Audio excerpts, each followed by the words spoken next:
आकाशवाणी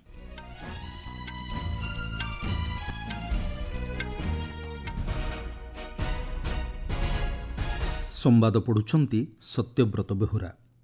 क्रीड़ा श्रृंखला लक्ष्य और दलीय मनोभाव दृढ़ करिथाए कहिले राष्ट्रपति। पंचदेशीय गस्तर परवर्ती पर्यायर आज आर्जेंटिना जिबे प्रधानमंत्री। स्वराष्ट्रमंत्री अमित शाह कहिसंती युद्धरे बलिदानर भाव विजय सुनिश्चित करिथाए। कारोबियान अंचलर प्रथम देश भावे त्रिनिदाद और टोबागो यूपीआई व्यवस्था ग्रहण करिथिबारु शुभेच्छा जणाइले प्रधानमंत्री। एवं एंडरसन तेंदुलकर ट्रॉफीर आज तृतीय दिन में 77 रन बैटिंग आरंभ करिबो इंग्लैंड। राष्ट्रपति द्रौपदी मुर्मू आज नुआदिल्ली रे डुरांड कप प्रतियोगिता 2025 रो शुभारंभ करिसंती। सम्मिलित जनता को संबोधन करी श्रीमती मुर्मू कहिसंती क्रीड़ा जीवन में श्रृंखला लक्ष्य और दलीय मनोभाव दृढ़ करिथाए। से कहिसंती लोकमानंक मध्यरे संपर्क वृद्धि करिबा एवं देश और विभिन्न अंचल मध्यरे संपर्क स्थापन क्षेत्र में क्रीडार अनन्य भूमिका रहिछि। राष्ट्रपति भारतर जातीय संहति क्षेत्र में प्रमुख भूमिका ग्रहण करुथिबा क्रीडार गुरुत्वारोप करिसंती। भारत में खेल राष्ट्रीय एकीकरण का एक शक्तिशाली साधन रहे। जब ओलंपिक में या किसी अंतर्राष्ट्रीय प्रतियोगिता में तिरंगा लहराता है तो सभी देशवासी रोमांचित हो जाते हैं। देवियों स्वजनों, फुटबॉल की लाखों लोगों के दिलों में विशेष जगह। राष्ट्रपति कहिसंती फुटबॉल खेल कोटी कोटी लोकंकर प्रथम पसंद। फुटबॉल खेल में रणनीति स्थिर करने हुए एवं धैर्यर सह मिलित भाव उद्यम कले गोल होता है। से कहिसंती डुरांड कप भली आयोजन लोकमानंक मनरे क्रीड़ा प्रति आग्रह सृष्टि करने सह परवर्ती पीढ़ीर फुटबॉल खेलाड़ी मानंकु प्रेरणा जोगाई थाए। एही अवसर में राष्ट्रपति डुरांड कप आयोजन नहीं सेनाबाहिनी को शुभेच्छा जणाइछंती। डुरांड कप एशिया का सबसे पुराना फुटबॉल टूर्नामेंट है। अनेक उत्कृष्ट फुटबॉल टीम में इस टूर्नामेंट का भाग लिए हैं। इस बार डुरांड कप पूर्वी और उत्तर पूर्वी भारत में आयोजित किया जा रहा है। भारत के इन क्षेत्रों में फुटबॉल अत्यंत लोकप्रिय है। पूर्वी और उत्तर पूर्वी राज्यों में फुटबॉल न केवल एक खेल है बल्कि लोगों की सांस्कृतिक पहचान का भी हिस्सा है। आयोजित समारोह में नौसेना मुख्य एडमिराल दिनेश कुमार त्रिपाठी और सेना मुख्य उपेंद्र द्विवेदी उपस्थित थिले। पंचदेशीय गस्तर परवर्ती पर्यायर प्रधानमंत्री नरेंद्र मोदी आज आर्जेंटिना जिबे। आर्जेंटिना राष्ट्रपति जाभियर मिलेईଙ୍କ निमंत्रण क्रमे प्राय 57 वर्ष पर प्रथम भारतीय प्रधानमंत्री भावे श्री मोदी आज यह गस्त करुछंती। ଏହି ଅବସରରେ ଉଭୟ ନେତା ଦୁଇ ଦେଶ ମଧ୍ୟରେ ପ୍ରତିରକ୍ଷା, କୃଷି, ଖଣିଜ ପଦାର୍ଥ, ତୈଳ ଓ ବାଷ୍ପ, ନବୀକରଣୀୟ ଶକ୍ତି, ବ୍ୟବସାୟ ଓ ପୁଞ୍ଜିନିବେଶ ଏବଂ ଜନସମ୍ପର୍କ ଆଦି ବିଭିନ୍ନ କ୍ଷେତ୍ରରେ ଥିବା ସହଯୋଗ ସମ୍ପର୍କରେ ସମୀକ୍ଷା କରିବା ସହିତ ଦ୍ୱିପକ୍ଷୀୟ ଭାଗିଦାରୀକୁ ଅଧିକ ସଶକ୍ତ କରିବା ଉପରେ ଆଲୋଚନା କରିବେ।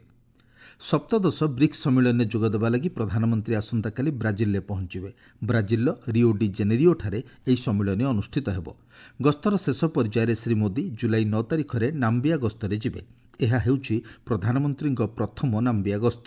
ସେଠାରେ ସେ ନାମ୍ବିଆ ରାଷ୍ଟ୍ରପତି ନାନ୍ଦି ଏନ୍ ଦାଇ ତ୍ୱାହାଙ୍କ ସହ ବିଭିନ୍ନ ଦ୍ୱିପାକ୍ଷିକ ପ୍ରସଙ୍ଗ ନେଇ ଆଲୋଚନା କରିବାର କାର୍ଯ୍ୟସୂଚୀ ରହିଛି। स्वामी विवेकानंद श्राद्धवार्षिकी अवसर में प्रधानमंत्री नरेंद्र मोदी आज श्रद्धांजलि अर्पण करिसेंती। सामाजिक गणमाध्यम पोस्ट श्री मोदी कहिसंती स्वामी विवेकानंद चिंतन एवं दूरदृष्टि समाज को एवं मध्य दिग्दर्शन देउछि। भारतर इतिहास एवं सांस्कृतिक ऐतिह्य को लोकलोचन को आनिबा लागि स्वामी विवेकानंद गर्व और साहसर सह उद्यम करथिले।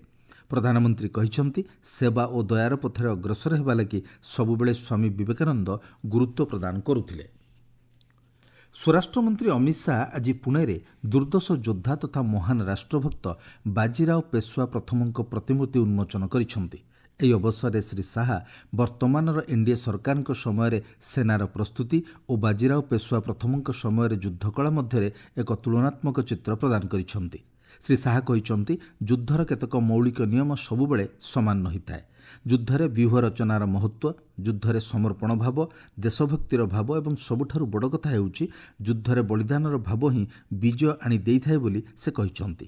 ସେ କହିଛନ୍ତି ଅସ୍ତ୍ର ବଦଳିଥାଏ କିନ୍ତୁ ଯୁଦ୍ଧର ଲକ୍ଷ୍ୟ ସ୍ଥିର ରହିଥାଏ।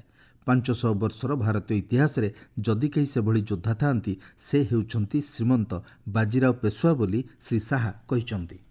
युद्ध की कला के कुछ नियम जो होते हैं वो काल बाह्य नहीं होते हैं, वो एटर्नल होते हैं।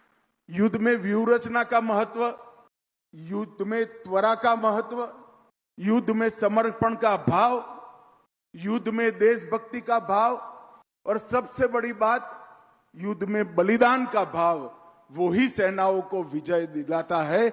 हथियार बदलते रहे और अगर ये सभी गुणों का सबसे उत्कृष्ट उदाहरण 500 साल के भारतीय इतिहास में कहीं पर ढूंढना है तो मैं इतिहास के विद्यार्थी के नाते बेझिझक कह सकता हूं, वो केवल बाजीराव पेशवा में, श्रीमंत बाजीराव पेशवा में ही मिल सकता है। आपण माने संवाद शुणुछंती आकाशवाणीरू। प्रधानमंत्री नरेंद्र मोदी निज अभिभाषण में कारोबियान अंचलर त्रिनिदाद एवं टोबागो प्रथम देश भाव यूपीआई व्यवस्था ग्रहण करिथिबारु शुभेच्छा जणाइछंती। से कहिछंती एही व्यवस्था ग्रहण करिबा द्वारा उभय भारत एवं त्रिनिदाद और टोबागो लाभवान हेबे। भारतीय जातीय पेमेंट कॉर्पोरेशन आंतर्जातिक क्षेत्र में डिजिटल भित्तिभूमि निर्माण करिबा एवं यूपीआई क्षेत्र में विश्वर नेतृत्व नेउछि। एनपीसीआई डिजिटल ट्रांसफॉर्मेशन मंत्रालय सह एक बुझामणापत्र स्वाक्षर करी वास्तव समय देणनेण प्रक्रिया को सहज करने लगी एकीकृत देय व्यवस्था यूपीआई आरंभ करथिला। कारोबियान अंचलर प्रथम देश भाव त्रिनिदाद और टोबागो यूपीआई व्यवस्था ग्रहण करने द्वारा सेठारे आर्थिक अंतर्भुक्तिकरण को प्रोत्साहन मिलिबो बोली कुहाଯାଇଛି। यूपीआई क्षेत्र में उभय भारत एवं त्रिनिदाद और टोबागो मध्य अन्यान्य क्षेत्र में देणनेण व्यवस्था सहजसाध्य हो पारिबो बोली प्रधानमंत्री कहिसंती। देश में तृणमूल स्तर में गणतंत्र को अधिक सशक्त करने दिगरे आवश्यक पदक्षेप नेबाकू लोकसभा बाचस्पति ओम बिरला समस्त सहरांचल पौर संस्थागुड़िक आह्वान देइछंती। हरियाणार मानेसरଠାରେ समस्त राज्य और केन्द्रशासित अंचलर सहरांचल पौर संस्थागुड़िकर अध्यक्ष मानक प्रथम जातीय स्तरीय सम्मेलन में उद्बोधन देई से यह कहिसंती। श्री बिरला कहिसंती सहरांचल पौर संस्थागुड़िकरे प्रश्नकाल और शून्यकाल भली गणतांत्रिक प्रक्रियागुड़िक सामिल करिवार गुरुत्व रहिछि। सहरांचल पौर संस्थागुड़िक श्री बिरला जनसाधारणकर निकटतम शासन व्यवस्था रूपे अभिहित करने सह एहाकू नागरिक केन्द्रिक करने उपरे आलोकपात करिसंती। बिहार विधानसभा निर्वाचन लगी आसंता अगस्ट 1 तारिख दिन चिठा भोटर तालिका प्रकाशित होब। निर्वाचन को अबाध निरपेक्ष तथा शांति श्रृंखलार सह संपन्न करने लगी मुख्य निर्वाचन कमिशनर ज्ञानेश कुमार नुआदिल्ली विभिन्न राजनैतिक दलर प्रतिनिधि मानक सह आलोचना करिथिबा सूचना मिली। केन्द्र महिला और शिशु विकास मंत्री अन्नपूर्णा देवी आज झारखंडर रांची रे सावित्रीबाई फुले जातीय महिला और शिशु विकास प्रतिष्ठान नूतन आंचलिक केन्द्रर उद्घाटन करेंगे। ଏହି ନୂତନ ଆଞ୍ଚଳିକ କେନ୍ଦ୍ର ଦେଶର ପୂର୍ବାଞ୍ଚଳରେ କ୍ଷମତା ନିର୍ମାଣ ପ୍ରଚେଷ୍ଟାର ବିକେନ୍ଦ୍ରୀକରଣ କରିବା ସହିତ ଉନ୍ନତ ସେବା ପ୍ରଦାନ ଦିଗରେ ଏକ ପ୍ରମୁଖ ଭୂମିକା ଗ୍ରହଣ କରିବ।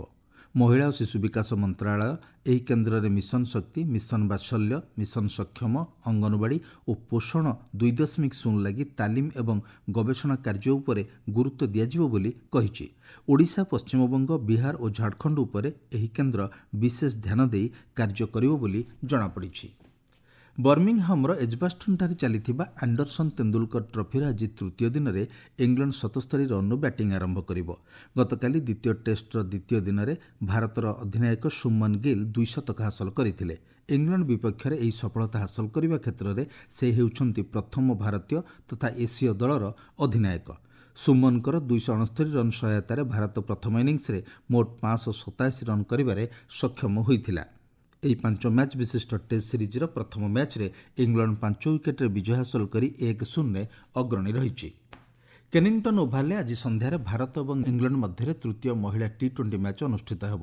ଭାରତୀୟ ସମୟ ରାତି 11:05 ଖେଳ ଆରମ୍ଭ ହେବ। ମୁଖ୍ୟ ସମ୍ବାଦ ପୁଣି ଥରେ। କ୍ରୀଡ଼ା ଶୃଙ୍ଖଳା, ଲକ୍ଷ୍ୟ ଓ ଦଳୀୟ ମନୋଭାବ ଦୃଢ଼ କରିଥାଏ କହିଲେ ରାଷ୍ଟ୍ରପତି। ପଞ୍ଚଦେଶୀୟ ଗସ୍ତର ପରବର୍ତ୍ତୀ ପର୍ଯ୍ୟାୟରେ ଆଜି ଆର୍ଜେଣ୍ଟିନା ଯିବେ ପ୍ରଧାନମନ୍ତ୍ରୀ। ସ୍ୱରାଷ୍ଟ୍ରମନ୍ତ୍ରୀ ଅମିତ ଶାହା କହିଛନ୍ତି ଯୁଦ୍ଧରେ ବଳିଦାନର ଭାବ ବିଜୟ ସୁନିଶ୍ଚିତ କରିଥାଏ। କାରବିଆନ୍ ଅଞ୍ଚଳର ପ୍ରଥମ ଦେଶ ଭାବେ ତ୍ରିନିଦାଦ ଓ ଟୋବାଗୋ ୟୁପିଆଇ ବ୍ୟବସ୍ଥା ଗ୍ରହଣ କରିଥିବାରୁ ଶୁଭେଚ୍ଛା ଜଣାଇଲେ ପ୍ରଧାନମନ୍ତ୍ରୀ। ଏବଂ ଆଣ୍ଡରସନ୍ ତେନ୍ଦୁଲକର ଟ୍ରଫିର ଆଜି ତୃତୀୟ ଦିନରେ 77 ରନ୍ରୁ ବ୍ୟାଟିଂ ଆରମ୍ଭ କରିବ ଇଂଲଣ୍ଡ। ସମ୍ବାଦ ଶେଷ ହେଲା। ଅଧିକ ସମ୍ବାଦ ପାଇଁ ଆପଣମାନେ newsonair.gov.in ୱେବସାଇଟ୍ ଏବଂ ନ୍ୟୁଜ୍ ଅନ୍ ଏଆଇଆର୍ ଆପ୍ରେ ଲଗ୍ଇନ୍ କରିପାରିବେ।